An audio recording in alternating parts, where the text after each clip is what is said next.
дар қасри теннис ва маҷмӯаи варзиши обии шаҳри Душанбе чемпионати ҷумҳурии Тоҷикистон оид ба ҷудо оғоз шуд. Дар рӯзи аввали чорабинӣ варзишгарони вазни 60 ва 66 килограмм миёни ҳам нерӯ санҷиданд. Дар доираи чемпионати Тоҷикистон оид ба ҷудо дар вазни 60 килограмм рақобатҳо пуршидда баргузор шуда, дар натиҷа Сарвар Абдушукуров ва Абумуслим Қаюмзода ба даври финалӣ роҳ ёфтанд. Сарвар Абдушукуров, ки шаҳри Душанберо намояндагӣ мекунад, дар даври аввал Идибеки Амиршоҳро мағлуб намуд. Дар вохӯрии дуюм Сарвар бар Абдураҳим Назаров дастболо шуд.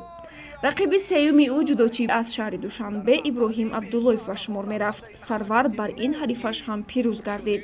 Дар даври чорум узви дастаи Душанбе-1 Қувватов Муҳаммад Солеҳро низ шикаст дода ба финал баромад. Дар марҳилаи ниҳоӣ бо Абумуслим Қаюмзода, ки ӯ низ дар марҳилаҳои муқаддамотӣ ҳарифони худро аз дастаҳои Хатлон-1, Душанбе ва Душанбе-1 мағлуб намуд, нерӯ санҷид. Дар ин қувваозмоӣ бисёр ҳам ҳассос Абумуслим Қаюмзода дастболо гардида соҳиби нишони тилло гардид.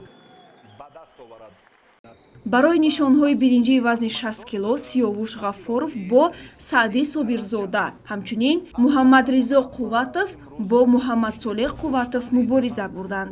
Дар натиҷа Муҳаммадсолеҳ Қувватов ва Саъди Собирзода нишонҳои биринҷиро ба гардан овехтанд. Бояд тазаккур дод, ки мақомҳои ифтихории ин вазнро варзишгарони шаҳри Душанбе моли худ карданд.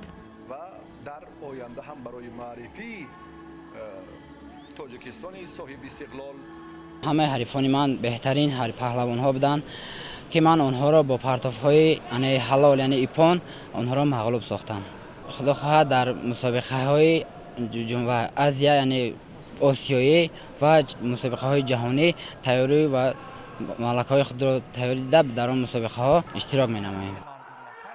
Дар вазни 66 килограмм низ сабқатҳо ҷолибу диданӣ сурат гирифтанд. Ба финали ин вазн намояндаи Душанбе Раҷабов Муҳаммад Исо ва узви дастаи Хатлон-2 Баҳром Суфиев баромаданд. Муҳаммад Исо дар марҳилаи аввал гӯштингири вилояти Сух, дар даврҳои дуюму сеюм ҷудочиёни Душанбе ва дар марҳилаи чорум варзишгари вилояти Мухтори Кӯҳистони Бадахшонро ноком сохт. Баҳром Суфиев ҳам 4 нафар ҳарифи худро аз пойтахт мағлуб намуда ба марҳилаи ниҳоӣ роҳ ёфт. рақобат миёни ҳардуи ин паҳлавон пуршида ҷараён гирифта ба суди Баҳром Суфиев хотима ёфт. Дар даври тасаллобахши вазни 66 килограмм Ҷамшеди Нуралӣ бо Масъуди Аҳмадзод ва Сафаралиев Алиҷон бо Муборак Қадамов Фурқат қувваозмоӣ карданд. Дар ин сабқатҳо Масъуди Аҳмадзод ва Фурқат Муборак Қадамов ғолиб омада соҳиби нишонҳои биринҷӣ шуданд. Ҳамин тавр Баҳром Суфиев аз дастаи Хатлон-2 қаҳрамони кишвар дар вазни 66 кило шуда барандаи медали нуқра бошад Муҳаммад Исо Раҷабов дониста шуд. Масъуди Аҳмадзод ва Фурқат Муборак Қадамов ҷойҳои сеюмро ишғол карданд. мусобиқа дар сатҳи хеле ҳам баланд гузашт.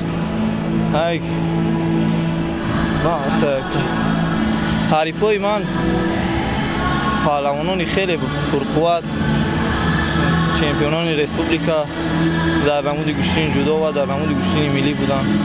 ман ҳамаи инҳоро мағлуб намуда ва сазовори ҷои аввал гаштам. нақшаи шумо дар оянда чӣ нақша?